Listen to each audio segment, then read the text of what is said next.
Hello students, good evening. I am your Sushil sir and now I am going to teach you how to find square root of a non-perfect square number. Students, it is very easy to find square of a perfect square number, but it becomes very difficult for us how to find square root of a non-perfect square number.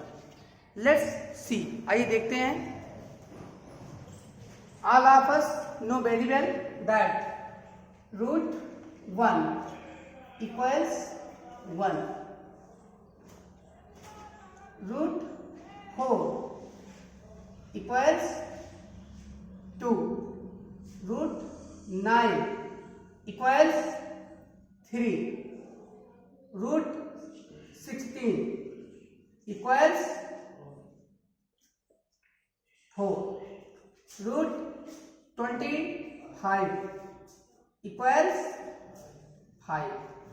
Students, this is very easy, but we find some difficult situations when we find ourselves unable to find square root of such numbers that are not perfect square in nature, also known as surds. हम उन्हें surds बोलते हैं, हम उन्हें करड़ी बोलते हैं.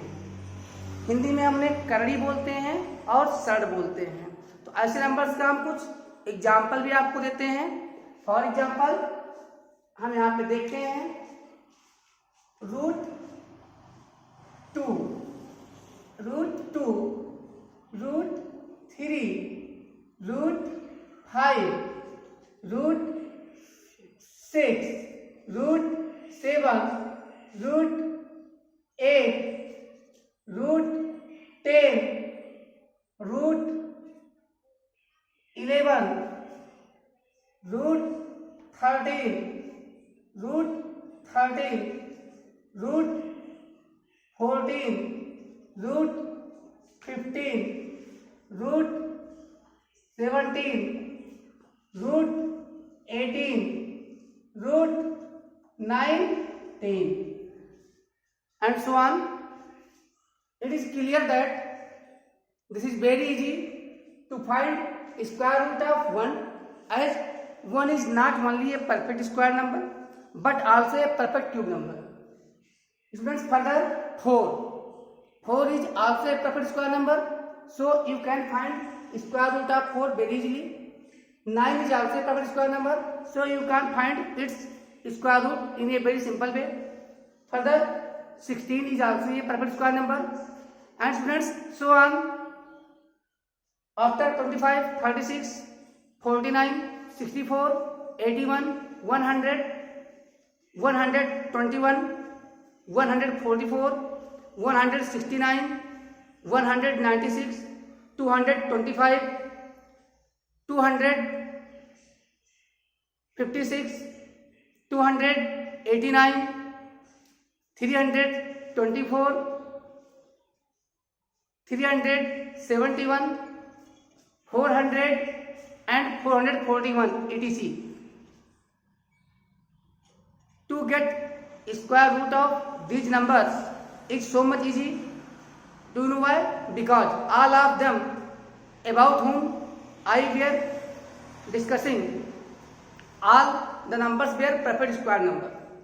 But students, as in coming days I am going to upload some videos related to height and distance, trigonometry.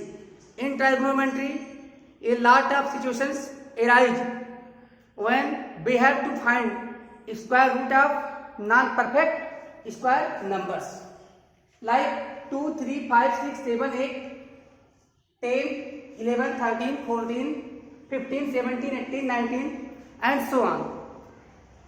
Students, today I will teach you a very simple and short method using which you can find square root in a very interesting manner.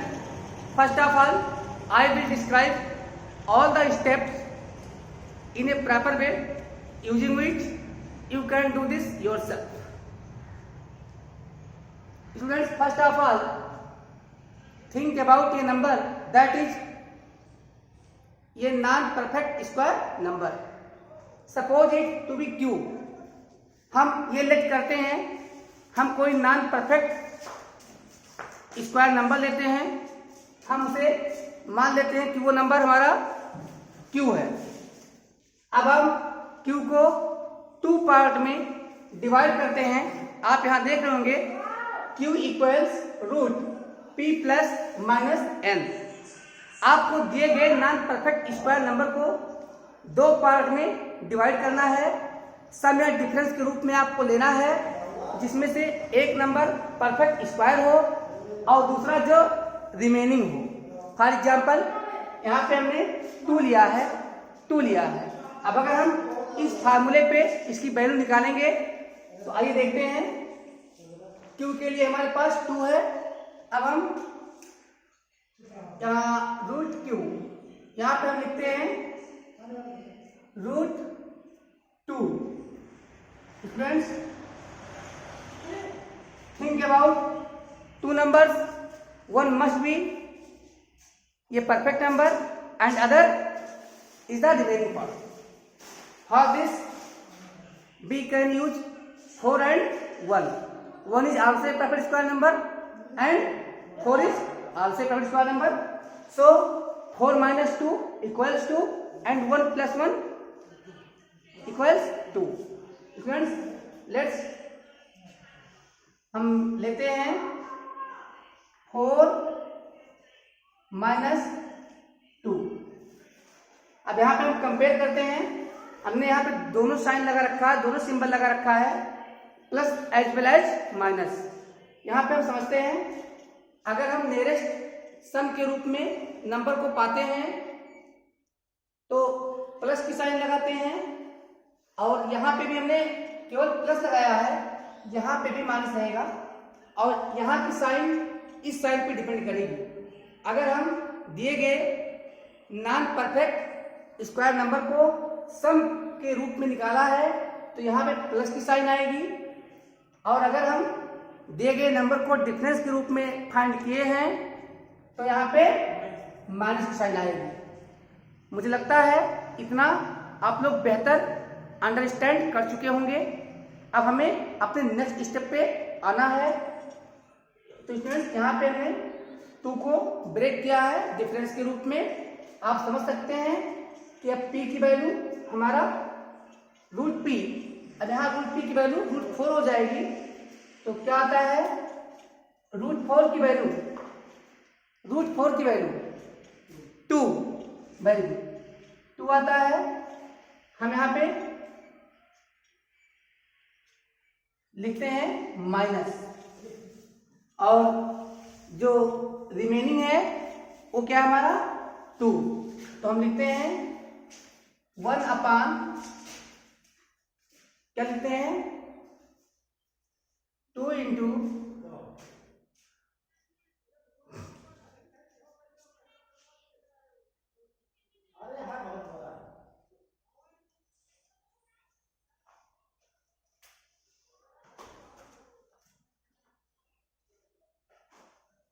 यहाँ पे हम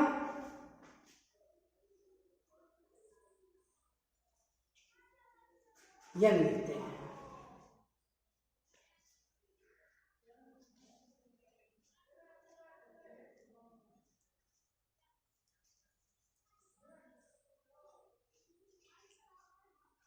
तो n के लिए हमारे पास remaining था क्या है 2 है. और स्टूडेंट्स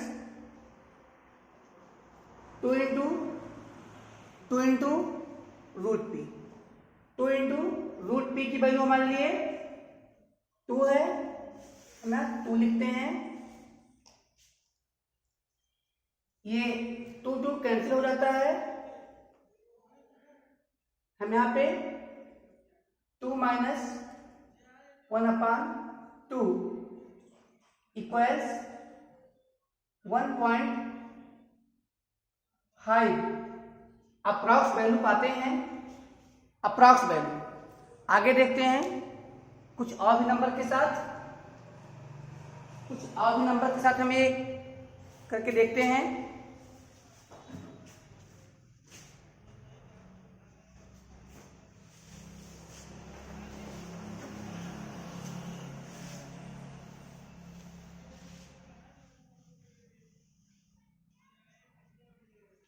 हम ले लेते हैं √11, हम इसको 9 + 2 के रूप में रिप्रेजेंट करते हैं। यहां पे √9 + 2/2 इंटू √9 आता है। ये इसकी वैल्यू 3 हो जाती है, प्लस 2 कैंसिल कर रहे हैं तो 1/3 हो जाती है। अब आप जानते हैं ये आएगा 10/3, जो अप्रॉक्स वैल्यू 3 3 जा 9, 1 रिमाइंडर 1 बी 0.33333। स्टूडेंट्स, इसकी अप्रॉक्स वैल्यू 3.3। और भी हम एग्जाम्पल देख सकते हैं। अब हम ले लेते हैं यहाँ पे √7 लेते हैं। इसको हम दो तरीके से निकाल सकते हैं। इसे हम 4 + 3 भी रिप्रेजेंट कर सकते हैं और 9 - 2 भी। लेकिन एक्यूरेंसी लेने के लिए, एग्जैक्ट नियरेस्ट अप्रॉक्स वैल्यू लेने के लिए नियरेस्ट परफेक्ट स्क्वायर नंबर आपको चूज करना होता है। नियरेस्ट, तो यहाँ पे नियरेस्ट हमारा 9 है, तो हम इसको प्लस के फॉर्म में रिप्रेजेंट करते हैं। 9 - 2 = 7 होता है। सॉल्व करते हैं, इक्वल्स क्या आता है, √9 आता है। यहां साइन मैंने बताया था, ये साइन डिपेंड है इस साइन पे। यहां पे हमारी जो साइन होगी वही यहां भी साइन आएगी। यहां पे हमारा क्या आता है, 2 आता है /2 इंटू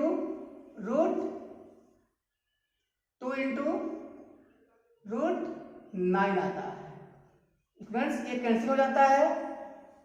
हम यहाँ पे √9 की वैल्यू 3 लेते हैं, -1/3 लिखते हैं। 3 3 जा 9 -1 8/3 आता है। 3 2 जा 6, 3 6 जा 18। तो नियरेस्ट वैल्यू क्या आती है, 2.67। क्या आती है, 2.67। स्टूडेंट्स, बिल्कुल हमें कमेंट बॉक्स में कमेंट करके जरूर बताएं ये वीडियो हमारा आपको कैसा लगा। एक चीज याद रखिएगा, एक्यूरेट वैल्यू ये नहीं देगी, ये अप्रॉक्स वैल्यू देगी। लेकिन किसी भी कंपटीशन के एग्जाम में, चाहे वो आपका टेट हो या पुलिस भर्ती हो, लेखपाल हो, खास करके ट्राइगोनोमेट्री में जब भी हम यूज करते हैं तो अप्रॉक्स वैल्यू निकालने का ये मुझे आसान तरीका लगता है। और ये भी आप जानते हैं कि किसी भी IAS PCS के एग्जाम्स को छोड़कर अप्रॉक्स वैल्यू एक्सेप्ट की जाती है। इस प्रकार आप नॉन परफेक्ट स्क्वायर नंबरों का स्क्वायर रूट अप्रॉक्स में पा सकते हैं। अप्रॉक्स में याद रखिएगा, मैं ये नहीं कह रहा हूं कि एग्जैक्ट वैल्यू आ रही है। ये वैल्यू हमारी एग्जैक्ट नहीं है। एग्जैक्ट वो भी कैसे सकते हैं, क्योंकि आप जानते हो कि ये सारे नंबर तो हमारे इरेशनल हैं। और इरेशनल तो तभी होगा जब उसका decimal representation, decimal expansion neither repeating nor non repeating हो। यानी जो भी आप देख रहे हैं, किसी भी नॉन परफेक्ट स्क्वायर नंबर का स्क्वायर रूट कभी भी रिपीटिंग या नॉन रिपीटिंग डेसिमल नहीं देता। इसी कारण इन्हें हम इरेशनल नंबर्स कहते हैं। तो स्टूडेंट्स एग्जैक्ट वैल्यू पे ना जाइएगा, एग्जैक्ट वैल्यू ये नहीं देगा, बट अप्रॉक्स वैल्यू आपको देगा। एकेडमिक में अच्छे मार्क्स पाने के लिए क्लास 8th वाले बच्चे जिन्हें दिया जाता है find square root of following numbers up to 1 decimal place, तो ये आपका अप टू 1 डेसिमल प्लेस ही सही बताएगा। इसके आगे इसकी कैपेसिटी नहीं है हमारे इस फार्मूले के। तो देखते रहिए आप अपना प्यारा चैनल आकांक्षा क्लासेस और सीखते रहिए something from your Sushil sir. Good evening students, bye.